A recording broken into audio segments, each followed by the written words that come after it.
General Vaxdor stared down at the human girl, his reptilian features showing what might have been the first genuine surprise he had felt in decades. Elaborate, he said, his voice carefully controlled. You could send your fleets to Earth, Maya said simply.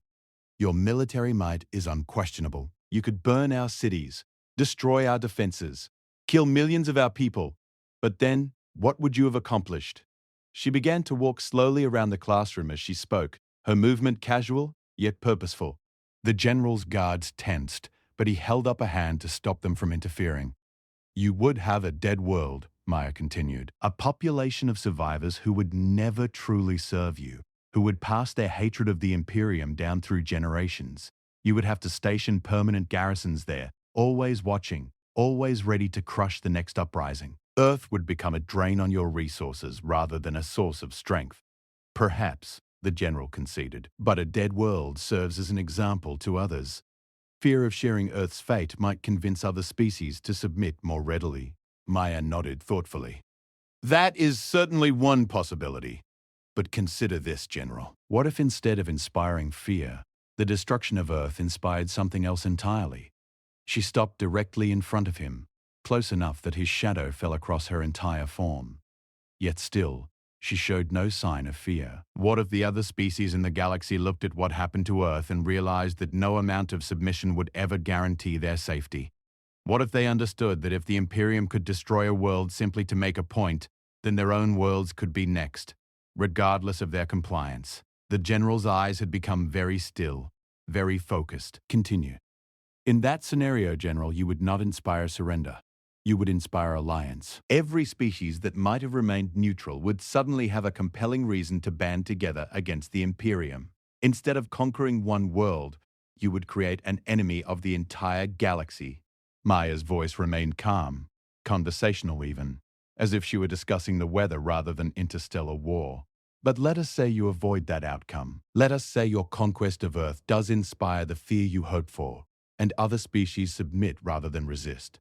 What then? How long do you think an empire held together purely by terror can truly last? She gestured toward the viewport that showed the vast expanse of space beyond the station. The galaxy is large, General. Larger than any one species can truly control through force alone. Eventually, your forces will be spread too thin. Eventually, a challenge will arise that cannot be met with military might. And when that moment comes, what will the Imperium do? The Imperium has faced challenges before, Vextor replied, but there was something in his tone that suggested Maya's words were having an effect. Yes, and you have overcome them through strength of arms, but each victory has cost you something, hasn't it? Ships destroyed, soldiers lost, resources expended, and each conquered species requires more ships, more soldiers, more resources to maintain control. It is a cycle that cannot continue indefinitely. Maya moved back to her seat but remained standing, her hands clasped behind her back in a pose that somehow managed to project both respect and quiet confidence. Now consider an alternative approach, she said. Instead of demanding Earth's surrender, what if the Imperium offered partnership? What if you approached humanity not as conquerors but as potential allies? General Vextor's head tilted slightly, a gesture that in his species indicated genuine curiosity. And what would humanity have to offer such a partnership? Innovation, Maya replied immediately. Humanity's greatest strength has always been our ability to adapt, to find new solutions to old problems. We have only been part of the galactic community for 30 years, yet our scientists have already contributed significant advances in several fields. Our engineers designed the quantum resonance drives that allow for faster-than-light communication across galactic distances. Our philosophers have developed new frameworks for interspecies cooperation that are being studied throughout the Federation. She paused, then added with a slight smile, and our military, while small, has proven remarkably effective at asymmetric warfare. I believe your own intelligence reports had noted this. The general's expression confirmed that they had indeed taken notice of humanity's military capabilities, despite their technological disadvantage.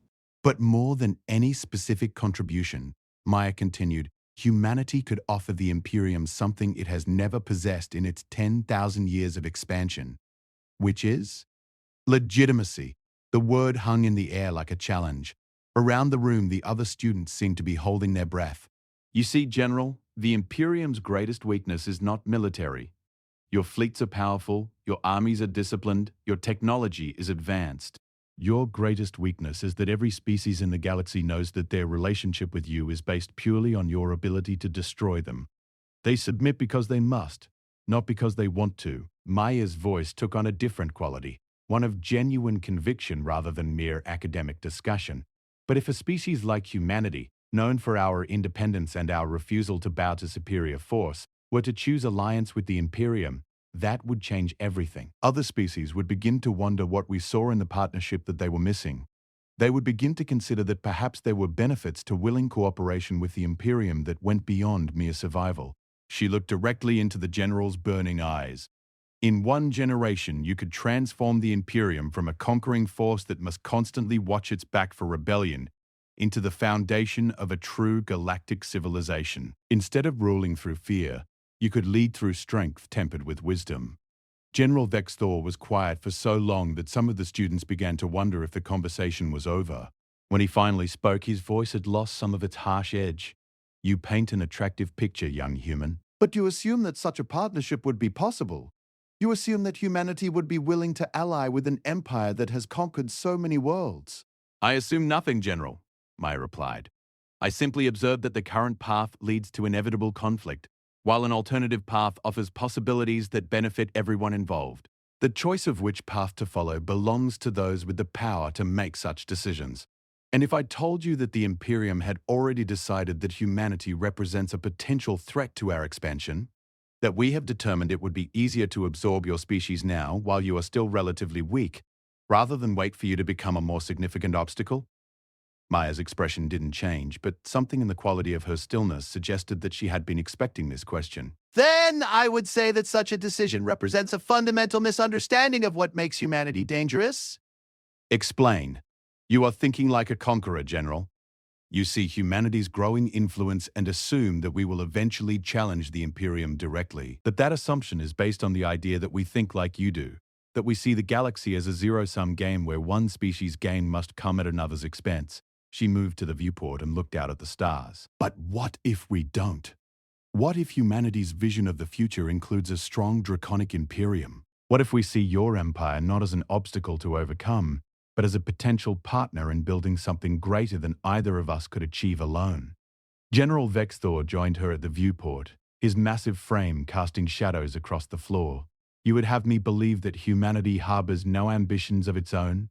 That you would be content to remain junior partners in an empire dominated by others? I would have you understand that humanity's greatest ambition is to see sentient life flourish throughout the galaxy, Maya replied. We don't need to dominate other species to achieve that goal. We need to work with them. She turned to face him directly. General, in all your years of conquest, in all the worlds you have absorbed, has the Imperium ever grown stronger through partnership with an equal? Have you ever experienced the kind of growth that comes not from taking what others have built, but from building something new together? The general was silent, and in that silence, Maya pressed her point. The Federation offers something the Imperium has never tried. Not conquest, not submission, but genuine cooperation between species that respect each other's strength. I'm not suggesting that the Imperium abandon its nature or its culture. I'm suggesting that there might be ways to express draconic strength that don't require the subjugation of every other species in the galaxy. And if I told you that such cooperation was impossible, that the nature of the universe requires that some species dominate while others serve? Maya's smile was sad, but not without hope. Then I would say that you have answered your own question about whether the Imperium could successfully integrate Earth. How so? Because if you truly believe that cooperation is impossible, then you have already accepted that you will never be strong enough to hold the galaxy together. Fear is finite, General. There is only so much terror you can spread before it begins to work against you. But cooperation can grow without limit. She gestured toward her classmates who had been listening to this exchange with rapt attention. Look around this room. Every species here came from a different world, evolved under different conditions, developed different abilities and perspectives. Individually, each of us has our limitations, but together, we represent something greater than the sum of our parts. The Academy is a controlled environment, the General pointed out. There are rules here. structures that prevent conflict. The real galaxy is not so orderly. No, it isn't, Maya agreed. But the principles remain the same. When species work together voluntarily, when they contribute their unique strength toward common goals, everyone benefits. The Vethrani bring wisdom and long-term thinking. The Krolek provide industrial capacity and attention to detail. The Wispen offer perspectives that pure physical beings could never achieve on their own. She looked at each of her classmates as she spoke, and several of them seemed to stand a little straighter under her regard. And humans? The general asked. What do humans bring to this grand cooperation? We bring the willingness to try new things, Maya said simply. We bring the stubbornness to keep trying even when initial attempts fail. We bring the audacity to believe that impossible problems might have solutions that no one has discovered yet. She paused, then added with quiet intensity. And we bring the strength that comes from choosing our battles instead of having them chosen for us. General Vaxthor studied her for a long moment. You speak of strength through choice, but choice is a luxury. In the real galaxy, circumstances often dictate action. Do they? Maya asked. Or do we tell ourselves that circumstances dictate action because it's easier than taking responsibility for our choices? The question hit like a physical blow. Around the room, the other students exchanged glances, sensing that something fundamental was shifting in this conversation. You dare question my responsibility? The general's voice carried a dangerous edge. I question whether anyone, no matter how powerful, is truly free from choice, Maya replied calmly. Every action you take, every order you give, every world you conquer or spare, these are all choices. The circumstances may influence those choices, but they don't eliminate them. She moved away from the viewport and back toward the center of the room. You came here today to test us, to see if the Academy's philosophy of cooperation could withstand contact with real power. But perhaps the real test is not whether we can maintain our beliefs in the face of your challenge. Then what is the test? Perhaps the real test is whether you can maintain your beliefs in the face of ours. The silence that followed was different from the earlier quiet. This was not the silence of fear or uncertainty, but the silence of deep thought. General Vextor stood motionless, his burning eyes fixed on something beyond the viewport, beyond the classroom, perhaps beyond the present moment entirely. When he finally spoke, his voice was softer than it had been at any point since entering the room. You are either very brave or very foolish, young human.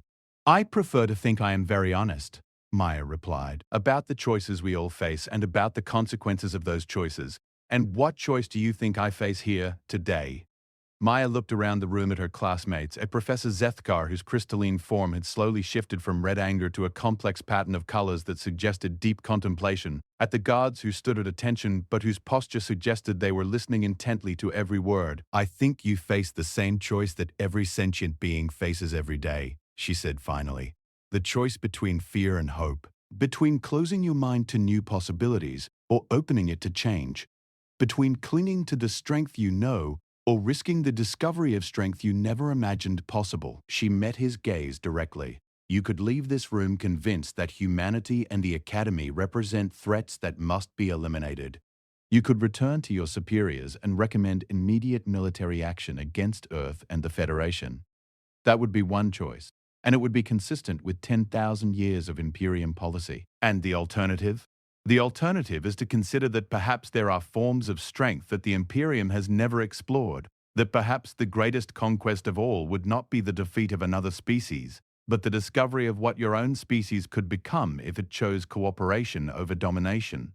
General Vexthor moved to the front of the classroom and stood where Professor Zefka had been when the day began.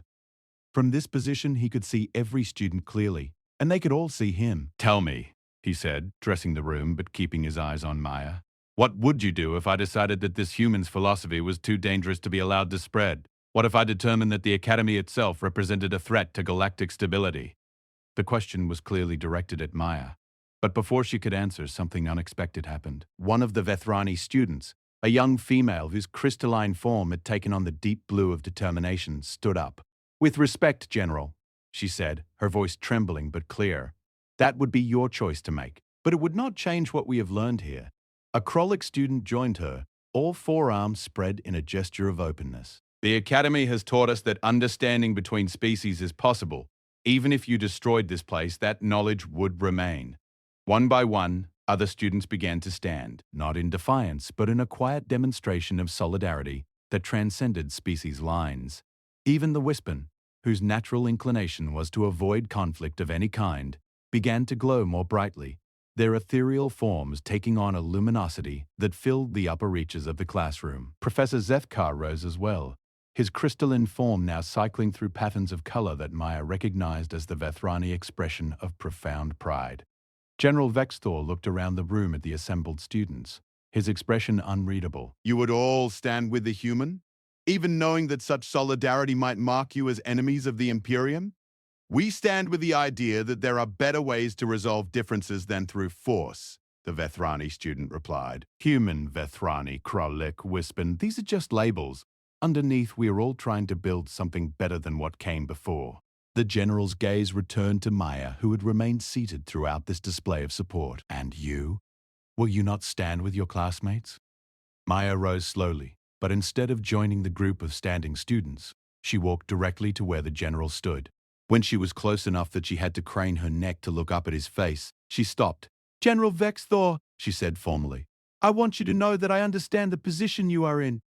You have responsibilities to your own people, traditions that go back thousands of years, a role that requires you to put the Imperium's interests above all else. I do not expect you to abandon any of that. She paused, seeming to gather her thoughts.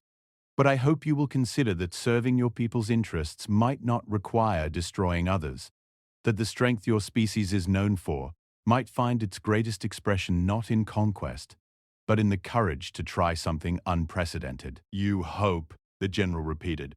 Despite everything I have said, despite the power I represent, despite the threat I pose to everything you care about, you still hope.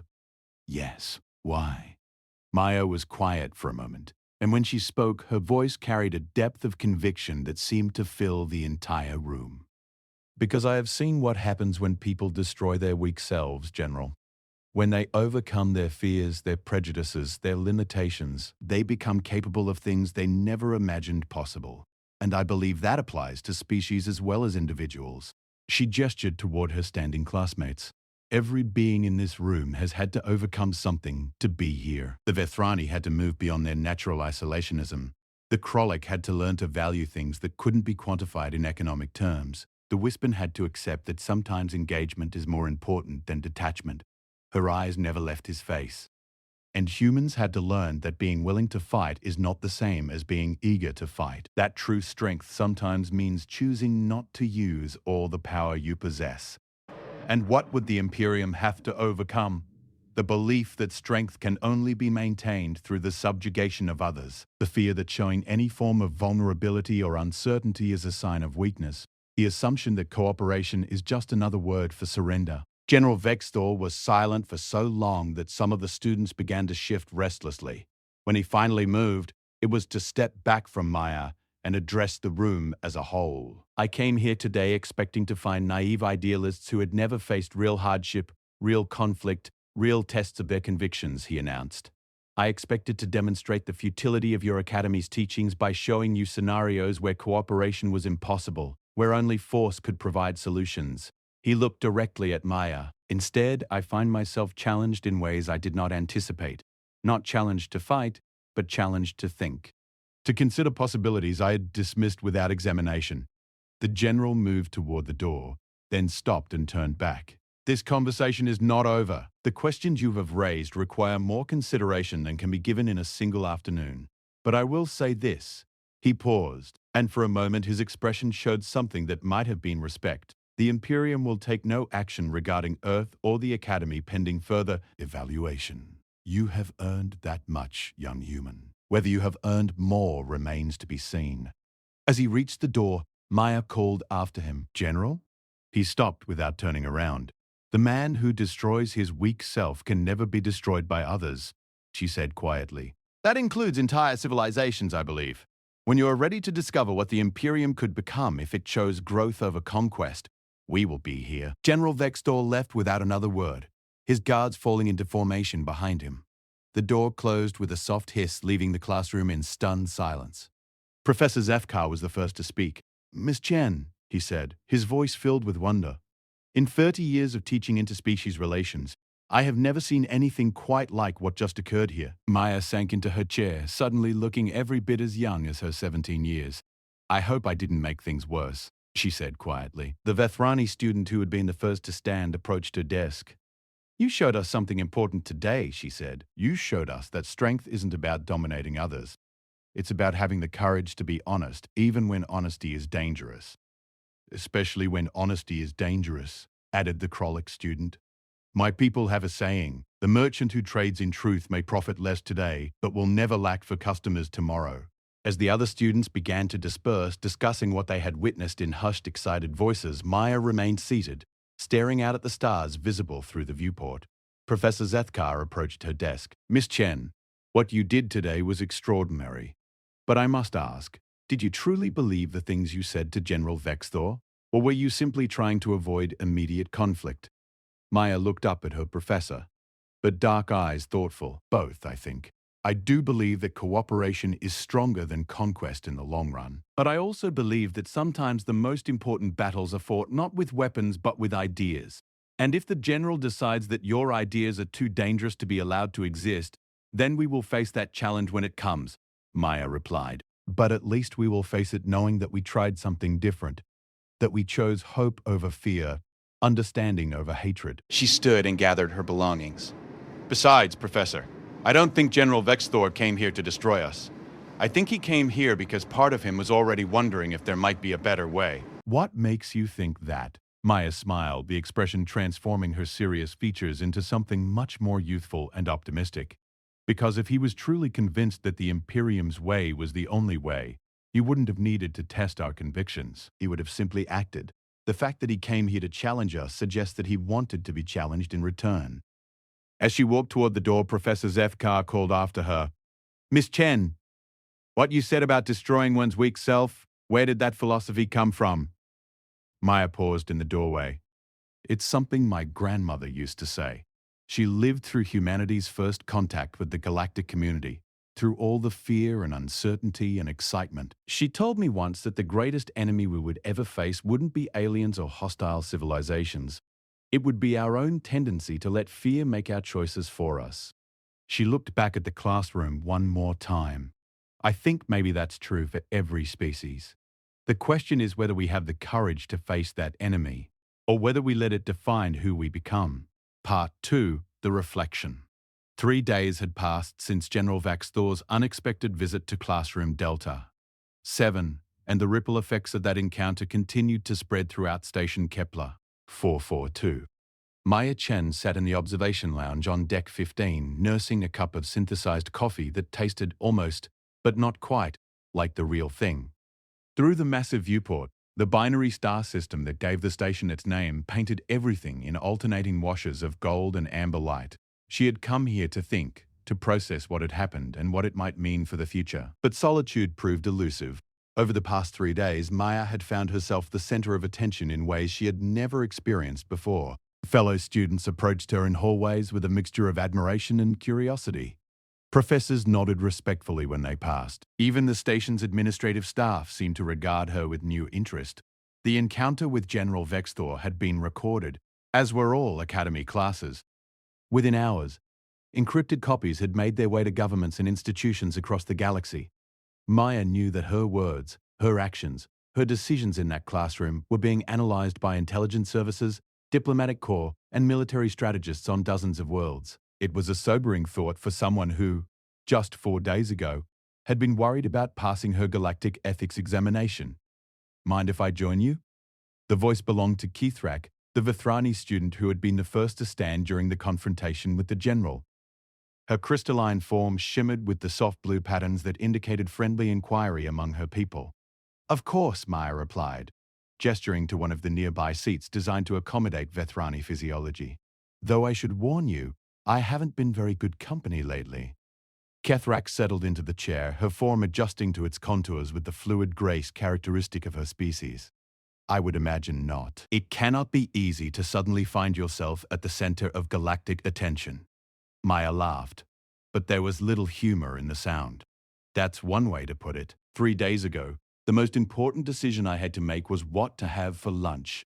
Now I'm getting messages from the Earth Diplomatic Corps asking for my insights into Imperium psychology. It's a bit overwhelming. Fame is a burden few beings are prepared to carry, Kethrak observed. But I did not come here to discuss your newfound notoriety. I came because I've been thinking about what you said to General Vextor, and I find myself troubled. Maya set down her coffee and gave the Vethrani her full attention. Troubled how? You spoke of destroying one's weak self as if it were a simple matter of choice, as if any being could simply decide to overcome their limitations and fears. But what if some limitations cannot be overcome? What if some fears exist for good reason? The question carried more weight than its simple phrasing suggested. Maya had learned enough about Vethrani culture to understand that Kethrak was not asking out of idle curiosity, but from some deeper personal struggle. Can you give me an example of what you mean? Maya asked gently. Kethrak's crystalline form shifted through several color patterns before settling on the deep purple that indicated serious contemplation. My people are naturally long-lived. A Vethrani lifetime can span several centuries by your reckoning. This gives us perspective, wisdom, the ability to see patterns that shorter-lived species might miss. That sounds like a strength, not a weakness. In many ways it is, but it also makes us cautious, risk-averse. When you know you must live with the consequences of your decisions for centuries, you tend to make very careful choices, very safe choices.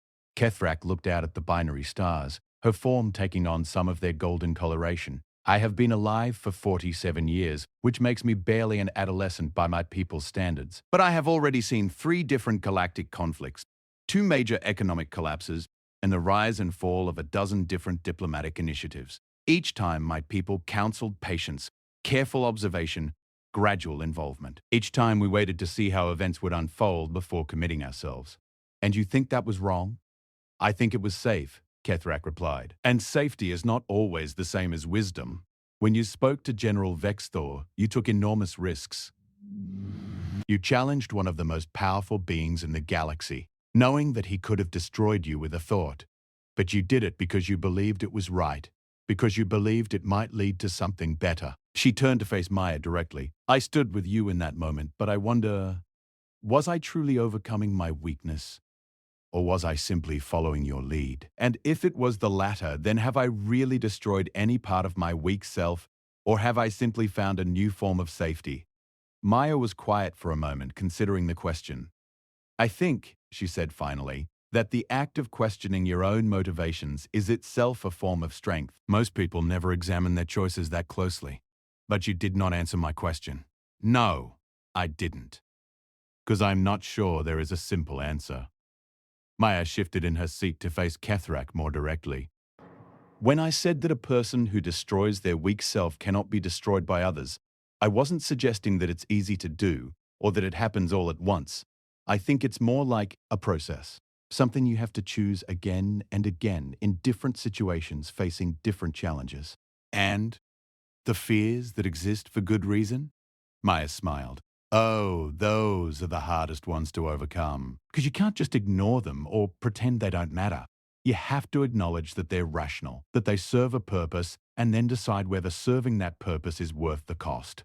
She gestured toward the viewport and the vast expanse of space beyond. Your people's caution has kept them alive and prosperous for millennia. That caution is based on real experience, real knowledge of how dangerous the galaxy can be. So the question isn't whether that caution is justified. The question is whether it's still serving you, or whether it's holding you back from becoming something more. Kethrak's form cycled through several rapid color changes, indicating intense thought. And how does one make that determination? I think you ask yourself what you're really afraid of, Maya replied. Not what you tell yourself you're afraid of, but what really keeps you awake at night. And then you ask whether that fear is protecting you from danger or protecting you from the possibility of failure. They seem like the same thing, do they? Because danger is external. It's something that might happen to you regardless of your choices. But the possibility of failure, that's internal. That's about whether you're willing to risk not being perfect, not being right, not being in control of the outcome. Maya leaned back in her chair, her expression thoughtful. When I confronted General Vextor, I wasn't fearless. I was terrified. Not just of what he might do to me, but of what would happen if I was wrong. What if my philosophy was naive? What if cooperation really was impossible? What if I made things worse for everyone? But you spoke anyway. I spoke anyway! Not because I was certain I was right, but because I was more afraid of what would happen if I said nothing. I was more afraid of letting fear make my choice for me than I was of the consequences of making the choice myself. Kethrak was silent for several long minutes, her form gradually shifting to the deep silver that indicated profound consideration. When she finally spoke, her voice carried a note of revelation. I have been afraid of making the wrong choice, she said quietly. But perhaps what I should really fear is never making any choice at all. That's a very human way of looking at it, Maya observed with a smile. Because from what I have observed, empires built on fear require constant vigilance, constant force to maintain. Your military must be everywhere at once, watching for rebellion, crushing dissent before it can spread. Every ship you use to patrol conquered worlds is a ship that cannot be exploring new frontiers. Every soldier standing guard over a resentful population is a soldier who cannot be building something new. She paused, letting her words sink in before continuing. But an empire built on respect, on mutual benefit, on the willing cooperation of its members, such an empire grows stronger with each new addition. Each new species brings their unique strengths willingly to the whole, because they see that their prosperity is tied to everyone's prosperity. The general was silent for a long moment, his burning eyes fixed on this small human who dared to lecture him on the nature of power. Around the room, the other students watched in fascination and terror, unsure whether they were witnessing an extraordinary act of courage or an elaborate form of suicide. You speak of ideals, Vexthor said finally. But ideals do not win wars. Ideals do not protect worlds from invasion. When the moment comes that your cooperation fails, when conflict is inevitable, what then? What happens to your philosophy when faced with real violence? Maya's expression remained calm, but something shifted in her eyes, a depth of understanding that seemed far beyond her 17 years. General, you asked what I would do if the Draconic Imperium decided to integrate Earth into your empire, but you are asking the wrong question. Am I? Yes. The real question is not what I would do. The real question is whether you would be capable of doing it. The silence that followed was so complete that the hum of the station's life support system seemed deafening. So why has the Imperium not discovered this on their own? They have some of the most sophisticated analytical capabilities in the galaxy. They must have run similar projections.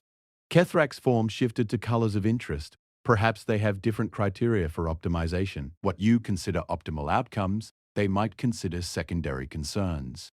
I accounted for that, Thekmor replied, pulling up another display.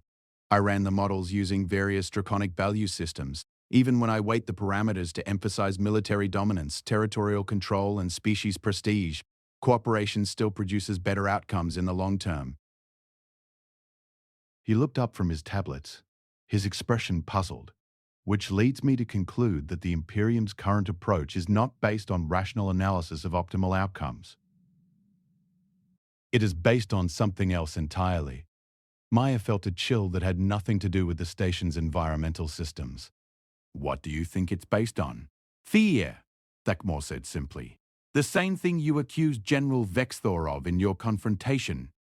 Fear of showing vulnerability, fear of appearing weak, fear of changing a system that has worked for thousands of years, even if it's no longer the best available option.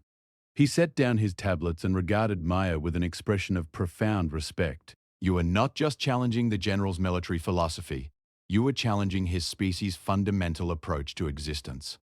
You are asking them to risk everything they think they know about how to survive in a hostile universe. The implications of this observation settled over the three students like a heavy blanket. If Thekmor was right, then Maya's confrontation with the General had been even more significant than anyone had realized. She had not simply suggested an alternative approach to interspecies relations. She had struck at the heart of what made the Draconic Imperium what it was. That would explain why he left without giving us a definitive answer, Kethrak mused. Such a fundamental challenge would require extensive consideration, possibly consultation with others in the Imperium's leadership. It would also explain why we haven't heard anything from them since, Maya added quietly. Either they're taking time to seriously consider what I said, or they're preparing for a response that we won't enjoy. The three students sat in contemplative silence, each processing the potential ramifications of this analysis. Finally, Thekmore gathered his tablets and stood to leave. Maya Chen, he said formally, I want you to know that regardless of the Imperium's ultimate response, what you did was mathematically correct. The data supports your position. Sometimes knowing that the numbers are on your side is all the comfort one can find. After he left, Maya and Kethrak remained in the observation lounge, watching the binary stars complete their eternal dance. Finally, Kethrak spoke. Are you afraid of what might come next? Maya considered the question carefully. Yes, she said eventually. But I'm more afraid of what might have happened if I had said nothing. At least this way, we know that someone in the Imperium has been forced to confront the possibility that there might be a better way. And if they decide that possibility is too dangerous to allow, then we'll face that challenge when it comes. But we'll face it knowing that we tried to offer something better than endless conflict. As if summoned by their conversation about challenges, the lounge's communication system activated with a soft chime. Professor Zevkar's voice filled the space with colors of urgency and concern. All students report to Classroom Delta 7 immediately. We have received a communication from the Draconic Imperium. Maya and Kethrak exchanged glances, then moved quickly toward the exit. As they made their way through the station's corridors, Maya found herself thinking about her grandmother's words, the philosophy that had guided her through the confrontation with General Vexthor. The man who destroys his weak self can never be destroyed by others. She had challenged the general to consider whether the Imperium was ready to discover what it could become if it chose growth over conquest. Now, apparently, they were about to learn whether that challenge had been accepted or rejected.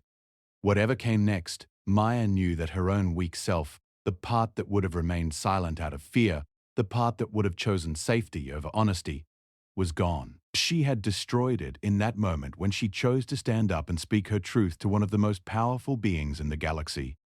Now she would discover what kind of strength remained. Part 3.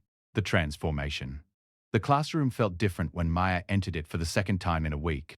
The same desks arranged in their familiar semicircle, the same viewport looking out onto the vast expanse of space, the same ergonomic seating designed to accommodate the diverse physiologies of the Academy's students. But the atmosphere was charged with tension and anticipation that made the very air seem to hum with potential energy.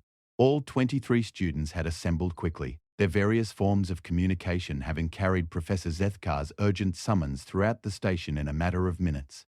Maya took her seat in the back row, noting how her classmates' behavior toward her had subtly shifted over the past few days, where once they had been friendly but distant, now there was a quality of respectful attention in how they looked at her, as if she had become something more than just another student. Professor Zefkar stood at the front of the classroom, his crystalline form cycling through rapid patterns of color that Maya had learned to recognize as extreme agitation. Behind him, the main display screen remained dark, but everyone in the room knew that it would soon carry a message that could determine the future of human-Imperium relations. Students, the professor began, his voice carrying harmonics of barely controlled tension. 3 hours ago, we received a direct communication from the Draconic Imperium. It was addressed specifically to this academy, and more specifically, to this class. He paused, letting the significance of this sink in. Direct communications between the Imperium and academic institutions were virtually unheard of. The Imperium typically conducted its external affairs through formal diplomatic channels, with layer upon layer of protocol and procedure governing every interaction. The message requests a follow-up discussion regarding the topics raised during General Vexthor's visit last week. They have asked specifically that Miss Chen be present for this communication, along with any other students who participated in the original conversation. Maya felt every eye in the room turned toward her, but she kept her gaze focused on Professor Zethkar. Her heart was beating rapidly, but her breathing remained steady. Whatever was about to happen, she would face it with the same calm focus she had brought to the original confrontation. The communication will arrive in approximately 10 minutes, the professor continued. Before it does, I want to remind everyone that you are not required to participate. The Academy will protect any student who chooses not to engage with this situation. However, I also want you to understand that this may be one of the most significant diplomatic moments in galactic history. What we say and do in the next hour could influence interspecies relations for generations to come.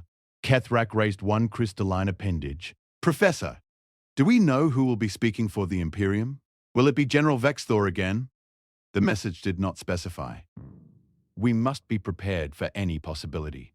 That more, his forearms busy with data tablets as always, looked up from his calculations. What format will the communication take? Real-time conversation or recorded statements?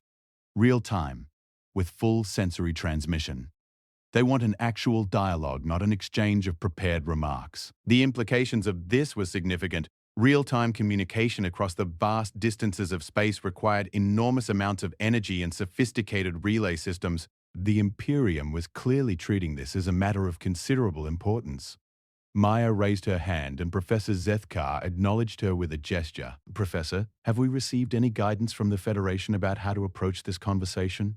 Any diplomatic protocols we should follow? The professor's form shifted to colors that Maya had learned indicated uncomfortable honesty. Miss Chen, the Federation's diplomatic corps has made it clear that while they support the Academy, they cannot and will not dictate how we conduct this communication. They have, however, expressed their confidence in our judgment. The translation was obvious to everyone in the room. The Federation was just as uncertain about how to handle this situation as the Academy was, and they were essentially hoping that the students who had started this whole situation could find a way to conclude it successfully. 2 minutes until transmission, Professor Zethkar announced. Maya stood up, her movement attracting the attention of the entire class. Before we begin, I want to say something to all of you. She looked around the room, making eye contact with each of her classmates in turn. Whatever happens in the next few minutes, I want you to know that I don't regret challenging General Vextor. Even if this communication brings bad news, even if the Imperium decides that our philosophy is incompatible with their interests, I believe we did the right thing. She paused, gathering her thoughts. We are here at this academy because we believe in the possibility of cooperation between species, because we believe that understanding is stronger than fear, that building together is better than tearing apart. Those beliefs are worth defending, even when defending them is dangerous. Transmission incoming, the professor announced. The main display screen flickered to life and suddenly the classroom was filled with the imposing presence of General Vextor. But something was different about his appearance. He was not wearing his combat armor, instead dressed in what Maya recognized as formal diplomatic attire among the draconic species. His posture was still commanding, but there was a quality of thoughtful attention in his bearing that had been absent during his previous visit. More significantly, he was not alone. Behind him stood 3 other figures that Maya recognized from her studies of Imperium society. High Counselor Mekthar, the Imperium's senior diplomatic representative, Admiral Krevos, Supreme Commander of the Imperium's military forces, and most surprising of all, Philosopher Prime Yethval, the Imperium's highest-ranking intellectual authority. The presence of such high-ranking officials made it clear that Maya's words had reverberated far beyond the walls of Classroom Delta. 7. Students of the Interspecies Academy, General Vextor began, his voice carrying the same authority as before, but with a new undertone of respect. We meet again under circumstances that none of us could have anticipated. He paused, his burning eyes seeming to look directly at Maya despite the vast distance between them. 5 days ago, I came to your classroom expecting to demonstrate the futility of your academy's teachings. Instead, I found myself confronted with questions that have occupied the highest levels of Imperium leadership ever since. High Counselor Mekthar stepped forward, his own reptilian features showing the deep scarring that marked veteran diplomats of his species. Young human, he said, addressing Maya directly, your words to General Vextor have been analyzed, debated, and discussed by minds far older and more experienced than your own. Some have called your arguments naive idealism. Others have termed them dangerous subversion. Maya felt her heart rate increase, but she kept her expression calm and attentive. However, the High Counselor continued, there are those among us who believe your words may contain wisdom that we have overlooked in our centuries of expansion. It is to explore this possibility that we have requested this communication. Admiral Krevas, whose massive frame made even General Vextor look small by comparison, spoke next. You spoke of strength through cooperation rather than conquest. You suggested that the Imperium's military might could be better served in partnership with other species rather than in their domination. These are unusual concepts for those of us who have spent our lives in service to expansion, but not unprecedented, added Philosopher Prime Yethval, her voice carrying the weight of centuries of study and contemplation. Our ancient texts speak of a time before the Great Expansion, when our people formed alliances rather than simply absorbing weaker species.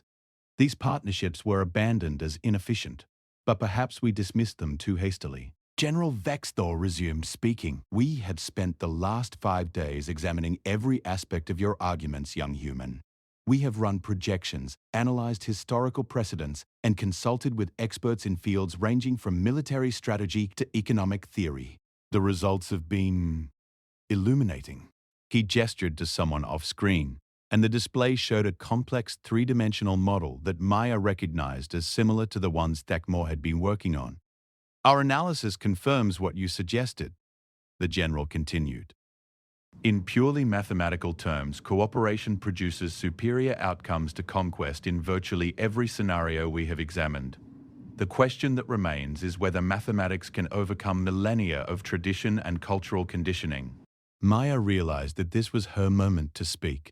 She stood up, her classmates' attention focused on her with an intensity that she could feel like a physical weight. General Vexthor, High Counselor, Admiral, Philosopher Prime, she began formally. I am honored that my words have been deemed worthy of such consideration by the leadership of the Imperium, but I think there may be a misunderstanding about what I was suggesting. She took a breath, centering herself the way her grandmother had taught her. I was not asking the Imperium to abandon its nature or its culture. I was not suggesting that you become something other than what you are. What I was proposing is that you become more fully what you could be. Explain, High Counselor Mekthar said simply. The Draconic Imperium is powerful because your people value strength, discipline, and the willingness to take decisive action. These are admirable qualities that have served you well for thousands of years. But what if those same qualities could be expressed in new ways? Maya moved to the front of the classroom as she spoke, her confidence growing with each word. Strength through conquest requires that you constantly prove your power by defeating others. But strength through leadership means that others follow you because they recognize your wisdom and your ability to guide them toward better outcomes. She gestured toward her classmates. Look around this room. Every species represented here has different strengths, different capabilities, different perspectives. But we work together not because any one species dominates the others, but because we recognize that our combined abilities are greater than what any of us could achieve alone. Admiral Krevos leaned forward, his massive form filling more of the screen. You speak of combined abilities, but you have never faced the challenges that true power brings. How do you resolve conflicts when cooperation fails? How do you maintain order when different species have incompatible goals? The question carried real weight, and Maya paused to consider it carefully before responding. Admiral, I think the assumption in your question is flawed. You assume that different species must have incompatible goals, that conflict is inevitable. But what if that's only true when each species is focused primarily on its own narrow interests? She moved to the viewport and looked out at the stars. Every species in this galaxy shares certain fundamental needs. The desire for security, for prosperity, for the survival and growth of their people. The conflicts arise not from these basic needs, but from the assumption that one species' security must come at another's expense. And you believe this assumption is false? Philosopher Prime Yethval asked, her tone indicating genuine intellectual curiosity. I believe it's incomplete, Maya replied. Yes, there are finite resources in the galaxy. Yes, sometimes interest will conflict in ways that require difficult choices. But most of the time, the conflicts we think are inevitable are actually the result of limited thinking about what's possible. She turned back to face the screen directly. For example, the Imperium has spent centuries conquering worlds to secure resources for your people. But what if instead of conquering those worlds, you had helped them develop their resources more efficiently? What if you had shared your advanced technologies in exchange for mutually beneficial trade agreements? General Vexthor's eyes narrowed. And what if those species had refused such agreements? What if they had chosen to align with our enemies instead? Then you would have learned something important about what kind of partners they would make in the long term, Maya replied calmly. A species that would betray a mutually beneficial relationship for short-term advantage is not the kind of ally you want anyway.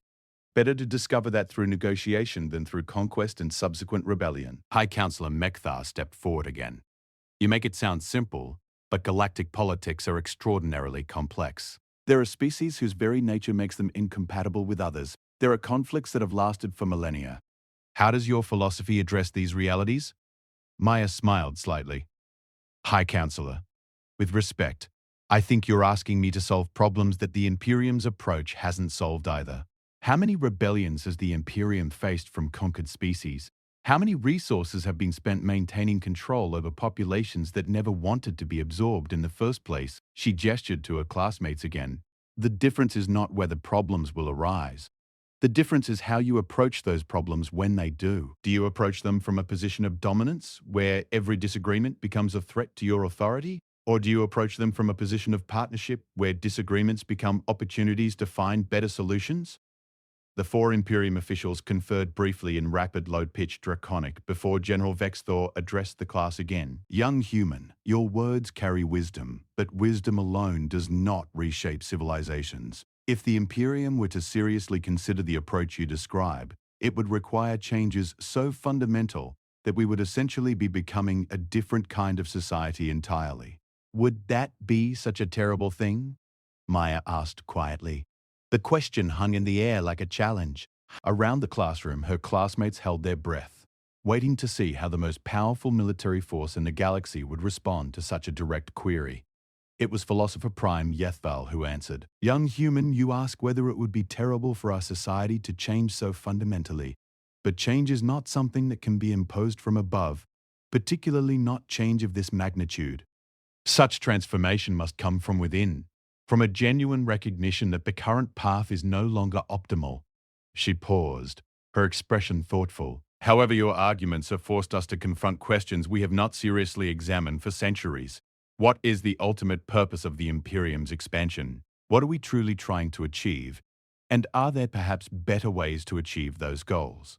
Admiral Krevos spoke next, his voice carrying a note of grudging respect. You have given us much to consider, but consideration is not the same as action. If we were to explore this alternative approach you suggest, how would you propose we begin?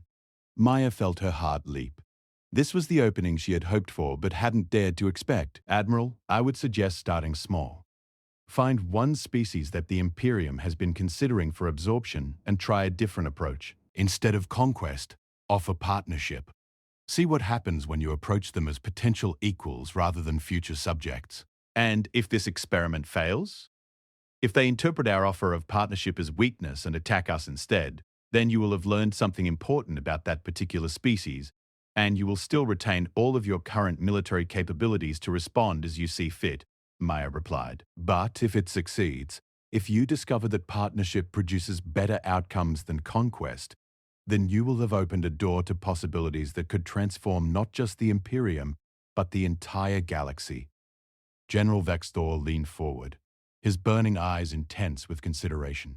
You speak of transformation as if it were a simple matter of choice. But transformation requires not just the willingness to change, but the strength to endure the uncertainty that comes with change. Are you prepared to take responsibility for the consequences if your philosophy proves inadequate to the challenges of real galactic politics? The question was clearly a test, and Maya understood that her answer would determine whether this conversation led to genuine cooperation or diplomatic impasse.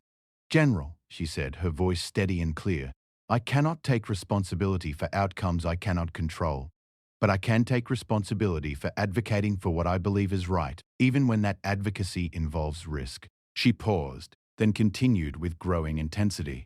You ask if I'm prepared to face the consequences if my philosophy proves inadequate, but I would ask you the same question. The morning air on Station Kepler 442 carried the usual hum of recycled atmosphere and the distant throb of the gravity generators.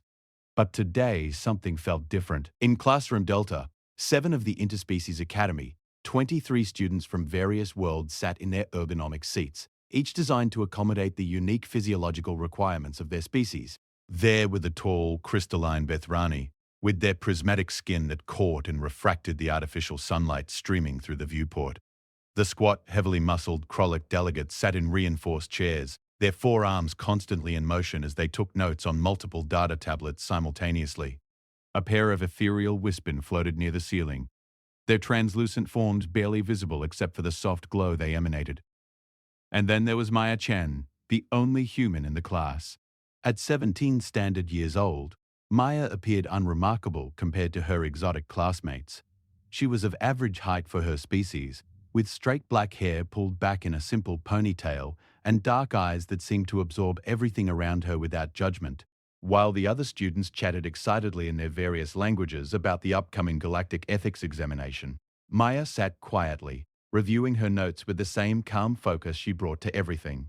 The Interspecies Academy was humanity's first major step into the broader galactic community. After first contact had been established with the Galactic Federation 30 years ago, Earth had fought hard to earn a place at this prestigious institution. The Academy was designed to train the next generation of diplomats, scientists, and leaders who would guide interspecies relations in the centuries to come. For Maya, being here represented not just her own dreams, but the hopes of her entire species. We believe that the questions raised in our discussions deserve thorough consideration before any irreversible steps are taken.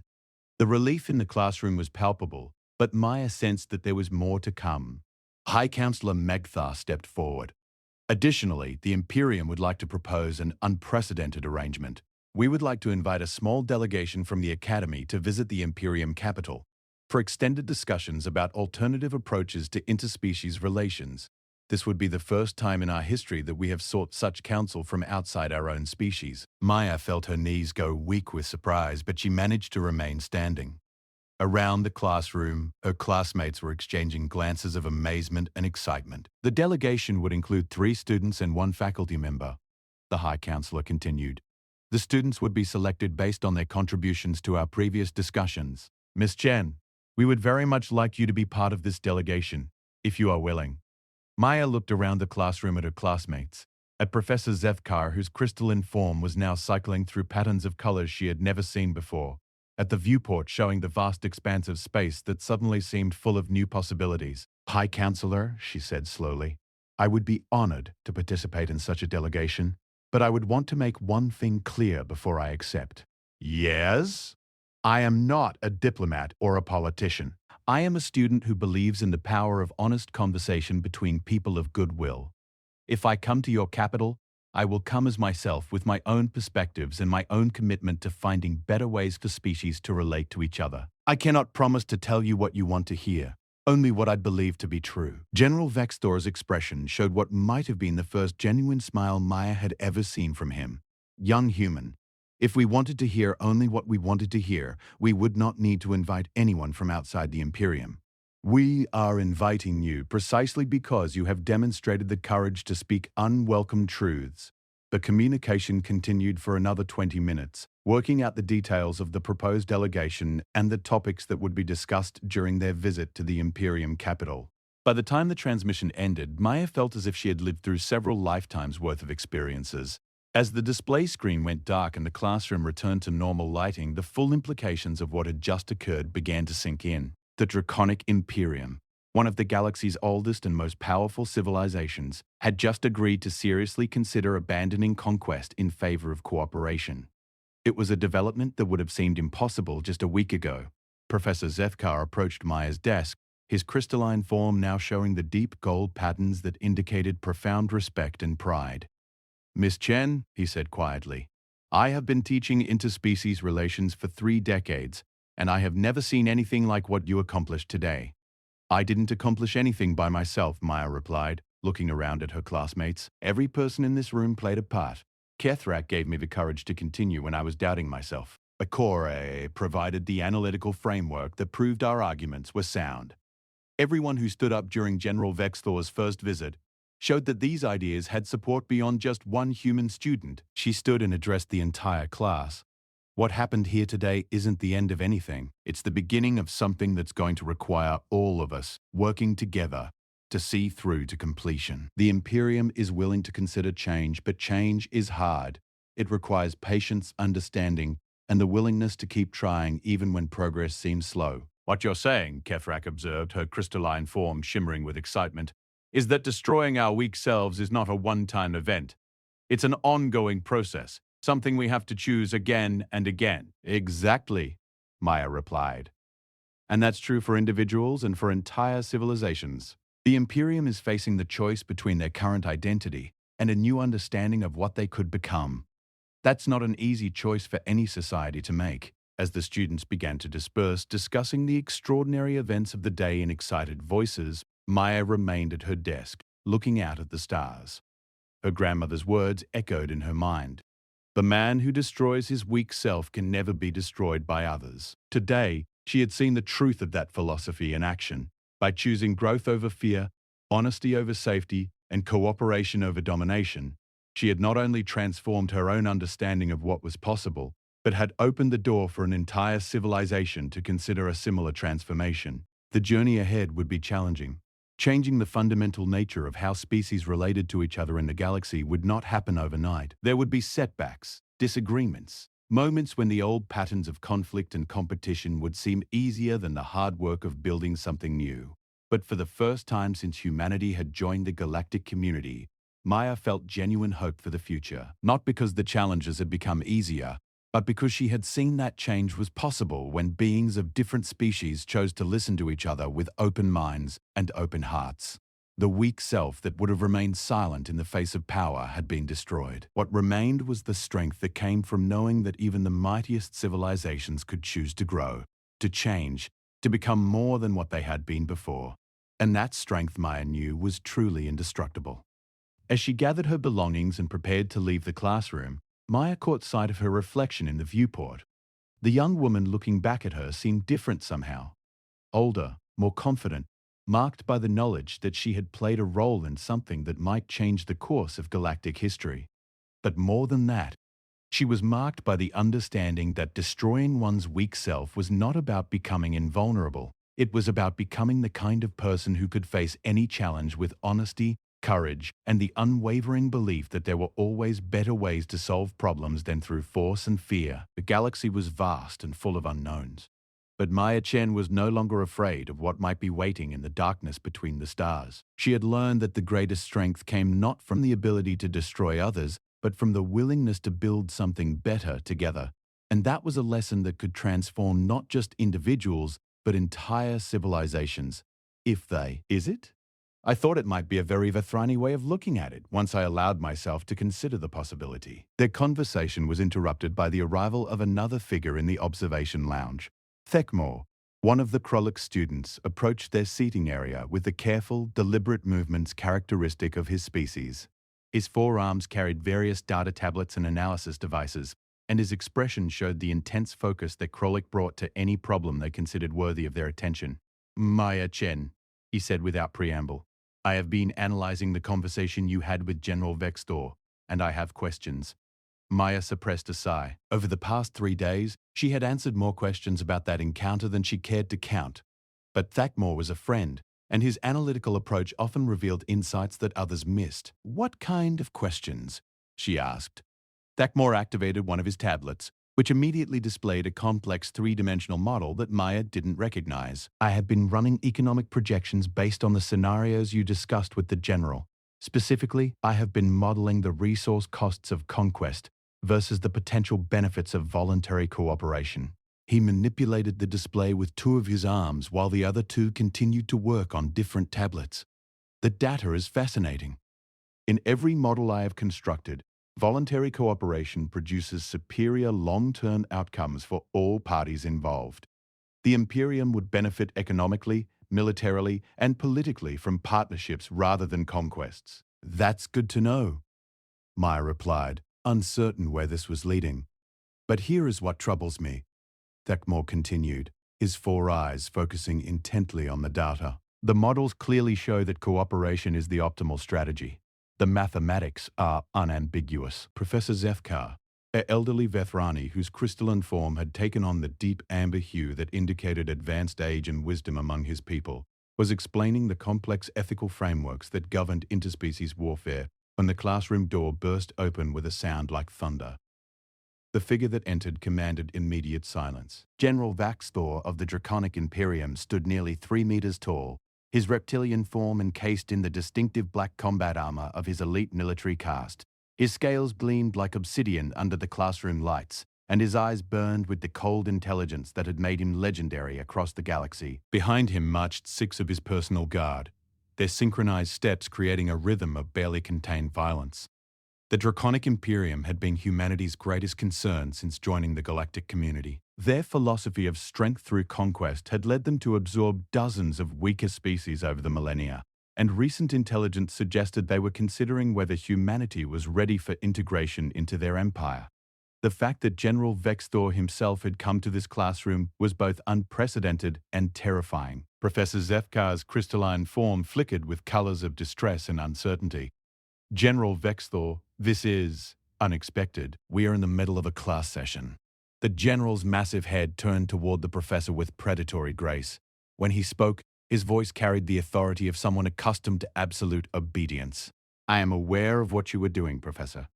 I am here to conduct an evaluation. The temperature in the room seemed to drop several degrees. The Krolek students had gone completely still, their forearms frozen over their data tablets. The Wispin had dimmed to barely visible outlines against the ceiling. Even the normally confident Vethrani students had taken on the grey tones of fear. General Vaxthor's burning gaze swept across the assembled students, lingering on each face as if cataloguing weaknesses. You call yourselves the future of galactic diplomacy, he said, his words dripping with contempt. But diplomacy is a luxury afforded only to the strong. Today, I will show you what strength truly means. He gestured to his guards, who immediately moved to block the exits. The message was clear. No one would be leaving until the general was satisfied with whatever test he had in mind. I have heard much about this academy, Vexthor continued, beginning to pace before the students like a predator selecting its prey. How it teaches cooperation and understanding between species. How it promotes the peaceful resolution of conflicts. He stopped and fixed his gaze on a trembling Wispin student. Tell me, young one, what would you do if my forces invaded your homeworld tomorrow? The Wispin student, barely more than a shimmer in the air, managed to whisper, I would try to find a diplomatic solution. Perhaps we could negotiate terms that would benefit both our peoples. General Vexor's laugh was like the sound of steel being sharpened. Negotiate? Your people have no military, no weapons, no means of resistance. What exactly would you have to offer in these negotiations except your complete surrender? The Wispin student's glow faded to almost nothing. Around the room, other students seemed to shrink into themselves as the general's implications became clear. This is the problem with your academy, Vexthor announced to the room at large. It teaches you to think that all conflicts can be resolved through talking, through compromise, but the universe is not a classroom. In the real galaxy, the weak serve the strong, or they are destroyed. He moved to the next student, one of the Krolek. Your species prides itself on industry and commerce. If I blockaded your trade routes and starved your worlds into submission, what would your merchants do then? The Krolek student's forearms shook as he tried to formulate an answer. We would find alternative routes. Perhaps other species would assist us. Other species have their own concerns, the general replied coldly. They would abandon you the moment it became inconvenient to help. This is the nature of the universe. Only strength endures. One by one he moved through the students, each question more pointed than the last, each scenario more hopeless. The Vethrani students, despite their reputation for wisdom, found their careful philosophical answers dismissed as naive idealism. The few other species represented in the class fared no better. Their responses met with the general's ruthless pragmatism. Professor Zefkar had taken on the deep red coloration of anger, but he remained silent. Everyone in the room understood that this was more than just an impromptu lesson. This was an assessment, a judgment being passed on the academy itself, and perhaps on the viability of peaceful coexistence in the galaxy. Finally, General Vexthor's attention turned to the back of the room, where Maya sat quietly, her hands folded in her lap. She had watched the entire proceedings without visible emotion, her dark eyes steady and thoughtful. And finally, we come to the human, the general said, his voice carrying a note of particular interest. Your species is new to the galactic community, yet you have been remarkably vocal about your philosophies of equality and cooperation. Tell me, young human, if the Draconic Imperium decided that Earth was ready for integration into our empire, what would you do? The room fell completely silent. This was the question that had been building throughout the general's interrogation, the one that could determine the future relationship between humanity and one of the galaxy's most powerful civilizations. Maya looked up at the towering figure before her and spoke in a clear, steady voice. I would ask you a question in return, General. Vexthor's reptilian features showed a flicker of surprise. None of the other students had dared to respond with anything but direct answers to his scenarios. You would ask me a question? How interesting. Very well, human. Ask. Maya stood slowly, her movements calm and deliberate. Despite being dwarfed by the general's imposing presence, she showed no sign of the fear that had paralyzed her classmates. You speak of strength as if it is the only currency that matters in the universe. But I wonder, General, what kind of strength do you truly possess? The general's eyes narrowed dangerously. Explain yourself. You have military might, Maya continued, her voice never wavering. Your ships control vast territories. Your armies have conquered worlds. This is one kind of strength, certainly. But is it the only kind that matters? She took a step forward, and amazingly, the general did not move to intimidate her further. Something in her manner seemed to have caught his attention. I have studied your people's history, General. The Draconic Imperium has existed for over 10,000 years. In that time, you have absorbed hundreds of species, conquered thousands of worlds. But how many of those species joined you willingly? How many of those worlds do you hold because their people choose to serve rather than because they fear your retaliation? General Vextor's expression had become unreadable. Fear is a tool of control. Willing service is irrelevant if the result is the same. Is it? Maya asked. Are you prepared to face the consequences if the Imperium continues on its current path? How long can an empire based on fear and domination truly last? How many species will you have to conquer before you feel secure? How much of the galaxy will you have to control before you can rest? She moved closer to the display screen, her image now dominating the classroom's visual field. The philosophy I'm advocating doesn't require you to abandon your strength. It requires you to discover new ways to express that strength. Instead of proving your power by destroying others, you could prove it by building something greater than what any single species could achieve alone. And if we discover that we are not capable of such building? Philosopher Prime Yethval asked. If we find that our nature truly is incompatible with the kind of cooperation you describe, then you will have discovered something important about yourselves, Maya replied. And you will have done so through experimentation and growth, rather than through the repetition of patterns that may no longer serve you. The communication screen showed the 4 Imperium officials engaging in another rapid conference, their voices too low and too fast for the classroom's translation systems to follow. Finally, General Vextor turned back to address the class. Students of the Interspecies Academy, he said formally, this conversation has been illuminating. The arguments you have presented, particularly those offered by the human Maya Chen, have given us much to consider. The Imperium will take time to deliberate on these matters before making any decisions about future policy. He paused, then added something that sent shockwaves through the classroom. However, I am authorized to inform you that the Imperium has decided to postpone indefinitely any planned military actions regarding Earth or the Federation worlds.